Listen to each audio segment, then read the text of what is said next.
Karachi university road पर डकैती के दौरान एनईडी के तालिब इल्म के कत्ल पर तलबा की जानिब से एहतजाज किया जा रहा है। कराची यूनिवर्सिटी रोड पर डकैती के दौरान एनईडी के तालिब इल्म को कत्ल किया गया था और इस तालिब इल्म के कत्ल के खिलाफ तलबा की जानिब से एहतजाज का सिलसिला जारी है।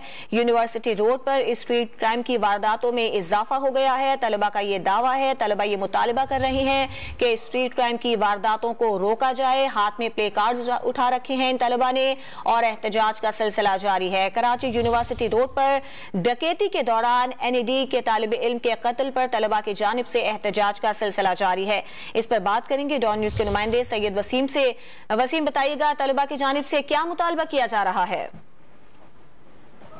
एक नुकाती एजेंडा है इन तलबा के एहतजाज का कि जो गुज़िश्ता रोज एनईडी के तालिब इल्म को दौरान डकैती मज़ाहमत के ऊपर कत्ल किया गया, उसके ऊपर जो है वो तलबा सरापा एहतजाज हैं और इन तलबा ने जो है वो एनईडी के सामने यूनिवर्सिटी रोड को ब्लॉक कर दिया है, जहाँ पर गाड़ियों की लंबी कतारें, क्योंकि यहाँ पर पहले से तामीराती काम चल रहा है और उसके साथ ही ये एहतजाज के बाद जो है वो ट्रैफिक की रवानी शदीद यहाँ पर मुतासिर हो गई है। लेकिन तलबा इस बात पर सरापा एहतजाज है कि इस तरीके से एनईडी के तालिब इल्म को जो है वो स्ट्रीट क्राइम की वारदात का निशाना बना। और इसमें मैं आपको बताऊं तो जिला ईस्ट की पुलिस की जानिब से एक अहम पेशरफ सामने आई है कि जो मुल्जिम था उसको गिरफ्तार कर लिया गया और ज़राए ये बताते हैं कि मुल्जिम की गिरफ्तारी के बाद अभी जो है वो एक प्रेस कॉन्फ्रेंस का इनेकाद किया जाएगा जिसमें मुल्जिम की गिरफ्तारी जाहिर की जाएगी। जी, बहुत शुक्रिया आपका सैयद वसीम।